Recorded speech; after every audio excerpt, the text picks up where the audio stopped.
Hi everyone, welcome to Olive City Homestead. Kim here, and in today's video I'm going to be harvesting my poor kumquat tree. I have been putting off harvesting it because I've enjoyed eating them one at a time now and then, but really the tree's tired and needs a break. So what can I do with all these kumquats? Well, I'm going to show you how to make a very easy, very yummy kumquat jam. Now, even if you've never made jam before, you're going to find this very simple, very easy to follow, and very good. So come join me. First, we're going to harvest the tree and give it a little fertilization and mulch, and then we're going to make that jam. My Nagami kumquat tree is loaded. In fact, it's too loaded. The tree is starting to look droopy and tired, and it's because these fruit have been on here too long. I tend to do that because it's so beautiful. I just take one or two every few days and enjoy them as a snack. But no, I need to remove all of these last year's fruit, and I'm going to make a kumquat jam. Super easy and super delicious. And then this tree can bounce back and start producing new fruit. I'm just snipping these off right at the base of the kumquat on the little stem. Just being careful not to cut into the kumquat, although that wouldn't be the end of the world, but more importantly, not to cut into the leaves or the main branch. Now it's going to take about 3 cups of these kumquats to make about 5 pints of jam, and I don't think we're going to have any problem getting that much. In fact, I think I'm going to have more than 3 cups, but that's fine. I can make more jam, or we can eat some of these fresh. Just thought of something else that I can make with any extra kumquats I have, and that is kumquat martinis, or maybe kumquat daiquiris. That would be delicious, wouldn't it? I might even experiment with making a kumquat curd. I love lemon curd so much, and never really had it all my life until I had an excess harvest of lemons one year and stumbled into it. I bet I could do the same thing quite easily with these kumquats. And that has given me another idea. Kumquat bars, just like lemon bars. I bet that would be fabulous. Which leads me to another idea I'm going to experiment with. Oh my gosh, I think I need to go harvest my other kumquat trees as well. And that is kumquat bread. Now that might sound strange, but I love to make breakfast breads. Started with coffee cakes, but I make all kinds of fruit breakfast breads now. Lots of them are apples, and I have an orange one that I can make occasionally that I think would be fabulous with kumquats. Maybe mixed with pears, which my pears are ripening even as we speak, although it'll still be a little while. But, definitely lots of things now that I'm thinking about it that I can experiment. Remember, kumquats have this very interesting combination of super sweet, thin skin combined with their sour, tangy flesh. The combination is fabulous for eating fresh, but I'm guessing it's going to be fabulous for lots of things in the kitchen. Well, the tree's starting to look a lot emptier, but there's still quite a few on here. I'm so glad I decided to do this, because I think the tree is really going to appreciate it. It's probably been wondering why I haven't harvested it all this time. It's because I've been so busy I hadn't given thought to all the different things I could do with the kumquats. I was simply eating them fresh, which is great, but I was just thinking, with the heat kicking in this week, as it's supposed to do, it's supposed to be in the 90s Fahrenheit this week, a kumquat smoothie would be a wonderful treat. Frosty and so smooth going down. Great way to cool off on a hot late spring afternoon. Almost done here. Maybe 20 more kumquats on the tree.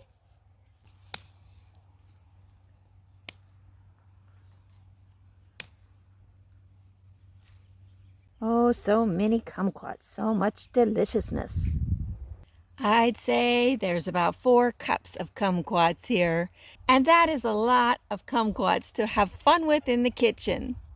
First though, I'm going to fertilize and mulch this tree. It deserves some TLC after giving me such an amazing fruit harvest, and for hanging in there so long enough for me to finally get a clue to harvest them. So watering in the fertilizer. It is extremely important to fertilize your citrus regularly. If it's in a container like this kumquat tree is, once a month it needs fertilizer. Now you can experiment, do some research with making your own fertilizer. I've done that in the past, or you can use an organic commercial fertilizer. But yeah, in a container, your citrus is going to need to be fertilized every month, because as you water it, it is losing nutrients as it drains. And that's another important point.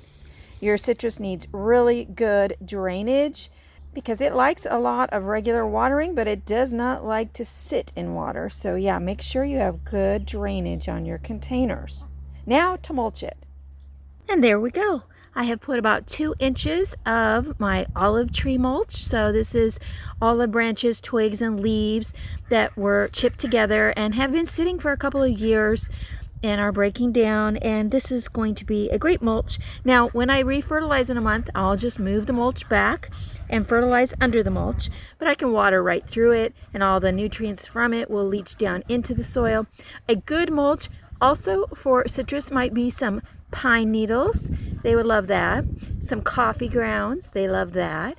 So go ahead and do a little research. But yeah, mulch is important. Organic mulch feeds into the soil and helps the soil retain its moisture, which all trees, certainly citrus, appreciate. Now let's get into the kitchen and make that jam. So I have rinsed my kumquats, and now I'm ready to take the little stems off the top and then chop them up. As I chop them, I'm going to remove the seeds, because the seeds are one of the ingredients we're going to be using. The seeds will give off the natural pectin that plants have, and there's a large amount in these seeds, which is going to help our jam to thicken. Now there's only 4 ingredients in this delicious jam recipe, and that is the chopped kumquats, the water, the sugar, and the seeds for their pectin. Can't get much simpler than that. Now, breaking off the little stem is super easy. You don't need to use a knife and cut it off, because then you'll be wasting some of the delicious rind. Just take your fingers and pinch, and it pops right off. Now you can chop these by hand, or you can put them in your food processor to chop. Totally up to you. Whatever you find is easier, whatever you find you enjoy more. I do recommend cutting them in half first, though, so you can get the seeds out whole instead of chopping them into bits. That makes a lot of sense and is not difficult at all to do. Cutting it in half.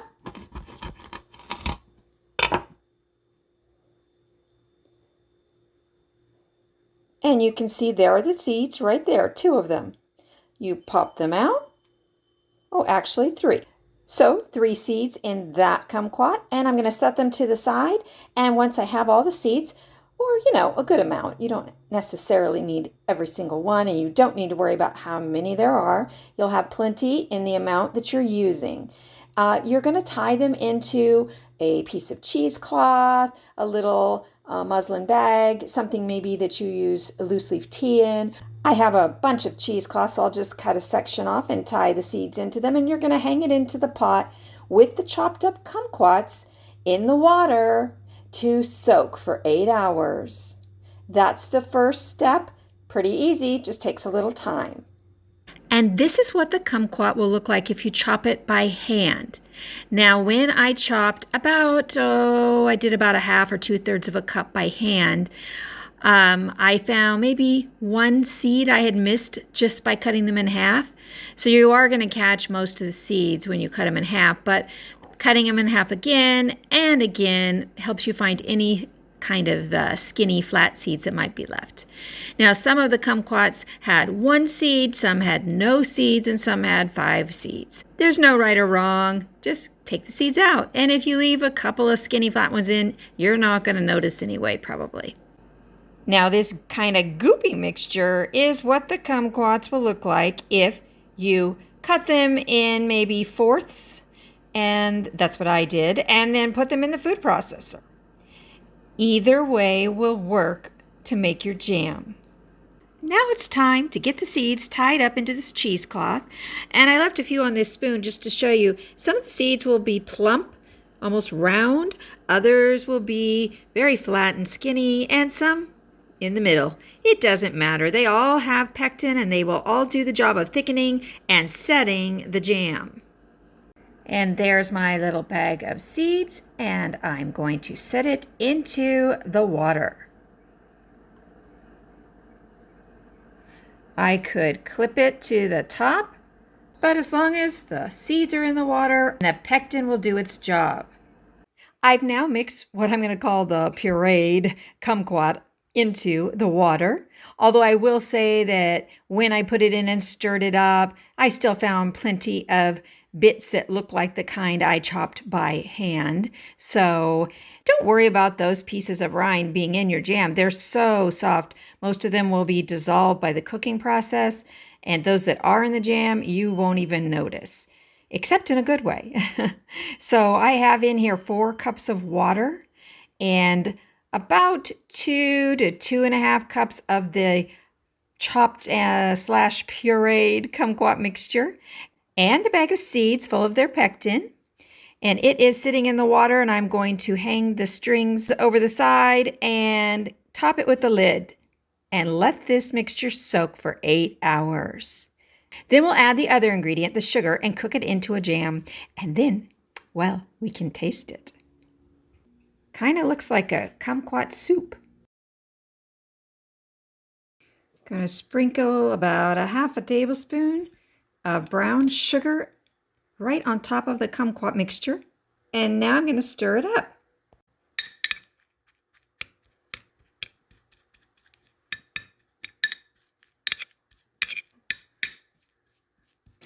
I'm leaving those 3 slices there on the side just to maybe decorate the cup with or float them in the cup. We'll see. Yep, just mixing that brown sugar in. And now I'm going to go get the tequila and the lime juice. Could also use a lemon juice in a pinch. Now this is what you call a homestead shaker. It works. It works, people. All right, pouring it in my glass. Uh-oh, there's a lot of stuff. Gonna have to mix that. Well, how pretty is that? I will say a lot of the mixture sank to the bottom, but let's have a taste. Oh, now that is good. That's really, really good, actually. All right, 2 ounces of Tequila Silver Patron, about a 1/2 tablespoon of brown sugar, the juice of about 1/2 lime, and about 3 chopped up kumquats on ice. Really, really good. The mixture has been resting for 9 hours now. Remember, I said a minimum of 8, but an hour or 2 extra is even better. I didn't mention it before, but you do not need to put this in the fridge while it's resting. It can sit out at room temperature. That is totally fine. Now, the next step is to take our cheesecloth bag with the seeds in it and squeeze it out thoroughly so that all that powerful pectin makes it into the liquid mixture before we add the sugar. Having washed my hands thoroughly already, of course, I am squeezing this. Now, if you're not sure how strong your bag is, you might want to be super careful with this because you don't want to suddenly have all the seeds going into your mixture. But That should be good enough there. And now we're going to go on to the next step, which is adding the sugar. I do suggest one little intermediate step, and that is to measure the amount of liquid mixture you have before you decide how much sugar to put in. Technically, you know how much water you used, but now that it's been resting with the kumquat mixture in it and the pectin from the seeds added to it, that is not going to be the exact same measurement. So I measured my mixture, and although I started with 4 cups of water with the kumquats added, I now have 5.5 cups of this mixture. So I'm going to put this back in the pot and add the sugar. Now, the amount of sugar that's actually called for to make this jam is an equal amount of sugar as you have liquid mixture. So that would mean adding 5.5 cups of sugar. That is a lot of sugar, isn't it? But that's how much it takes to make jam, at least for the suggested sweetness that they think that people will like. I tend to go a little less sweet. So instead of adding 5.5 cups of sugar, I'm only going to add 5. I'm going to see how that turns out, make note of it, and maybe next time I'll add even less. And number 5, cup of sugar going in. You know, normally I hardly use sugar at all in anything, but jam, well, it kind of won't set unless you add all this sugar. In fact, because I'm using a little less sugar, I'm probably going to have to boil it a little longer for it to reach its setting point. So your next step is to bring this mixture to a boil, and then as soon as it starts to boil, you're going to reduce it to a low simmer and let it simmer for about 20 minutes. This is going to help your rinds to soften. Now you can do this one of 2 ways. I've done it both ways and both have worked. The official way is after you've measured out the amount of mixture you have before you add the sugar, to go ahead and bring it to a boil and simmer it for 20 minutes and then add your sugar and move on to the second step of cooking. However, I've done it this way too, which is to add the sugar before the simmering step, and it works fine. So I'd rather just get that out of the way. So you'll notice I'm using my whisk here and thoroughly stirring, because as it comes to this first boil, I don't want any of that sugar to stick to the bottom. Again, as soon as it comes to a boil, I'm going to reduce it to a low simmer and put the timer on for 20 minutes. All right, it's coming to a boil now. Turning it down to a low simmer. If you don't catch it fast enough, you might have to take it off the heat for 15 or 20 seconds so you don't let it boil over. See how foamy it is? That's normal. Well, it's been 20 minutes on a simmer. Now that it's done that, we're moving on to the final stage of the cooking process to making this jam, and that is to bring this mixture to a rolling boil and then keep it there. So I'm turning the temp up to a medium high, and we're going to bring it to a rolling boil and keep it there without it boiling over for 30 to 45 minutes. Now the setting point for jam is 105 degrees Celsius or 220 degrees Fahrenheit. So if you have a candy thermometer, you can use that and be very exact. However, you can also use the tried and true old-fashioned method, and that would be taking a very cold plate, I put mine in the freezer, and pulling it out when you think that your mixture is ready, and drizzling just a bit of the mixture onto that cold plate. And if the mixture congeals on the plate, if when you touch and push it with your finger, it wrinkles, kind of like a jelly, then you know it is done. If you want to be exact though, yes, use a candy thermometer and bring it to 105 Celsius or 220 Fahrenheit.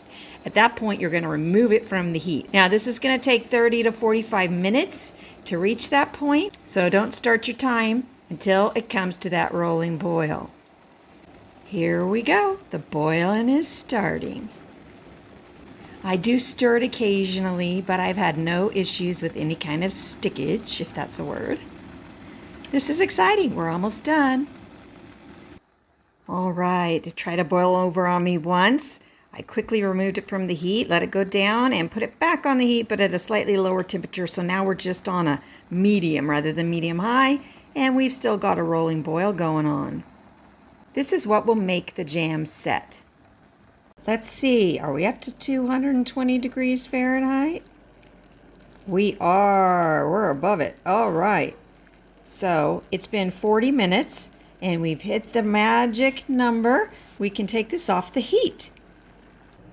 The next step is to carefully blend the mixture with an immersion blender. It's very hot, so definitely be careful. You don't want to be splashing this liquid around.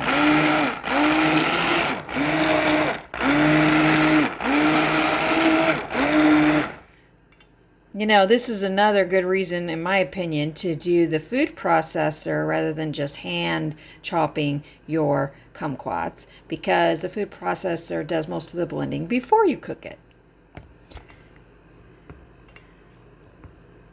And I think that is good enough. I have rinsed my jars with hot boiling water to sterilize them, and I have a wide mouth funnel, which will make it a lot easier to fill the jars with that hot mixture. That turned out to be super easy, and it perfectly filled up 4 pints. Now I'm not processing these in a water bath because there's not enough here to need to last a long time. I'm just going to pop them in the fridge. However, you can do a water bath. I'll leave directions in the description below, and I'll also link to a video I did on pickled peppers, which I did a water bath on, if you want to extend the shelf life of this jam for 4 to 6 months. But I think this is gonna disappear from my fridge in the next month or 2, so no water bath necessary for these. Looking forward to enjoying this fresh kumquat jam on some toast in the morning. It's the next morning, and I've just taken a jar of the kumquat jam out of the fridge, and it's all set up. I did forget to mention last night that when your jam reaches the set point of 220 Fahrenheit or 105 Celsius, it will still definitely be all liquid. But after it's been in the fridge about 10 to 12 hours, it will set up and be jam. Now for some toast.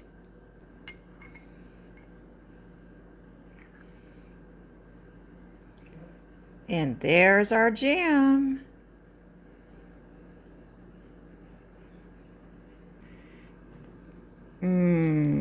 Doesn't that look so good? Now for the ultimate test, the taste test.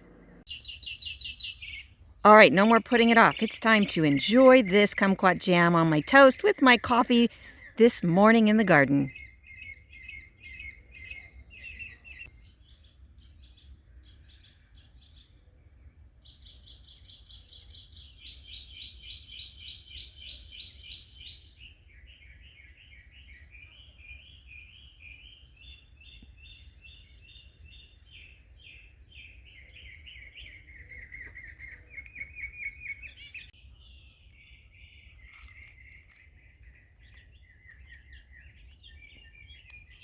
Oh, that is so delicious.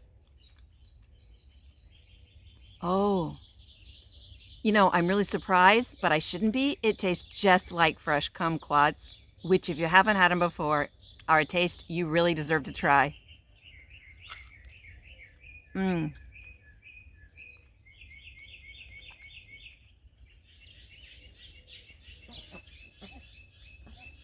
know, there is nothing like enjoying breakfast that you have made yourself. Well, the tree grew it, not me, but you know what I mean. Coffee and the garden first thing in the morning. Well worth the effort, and I encourage you to give it a try. I noticed the little chip in my cup shows in the video.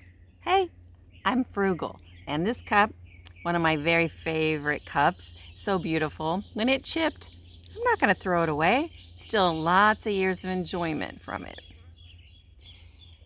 So thanks for joining me today. I'm glad you did. And if you haven't yet subscribed to my channel and you like this type of content, I encourage you to do so. And if you enjoyed the video or benefited from it at all, well, go ahead and give it a like. That way YouTube will share it with other people who might like it too. I really appreciate it.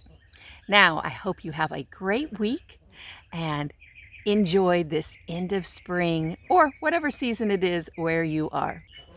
And remember, you can create the life you want, so why not start right now?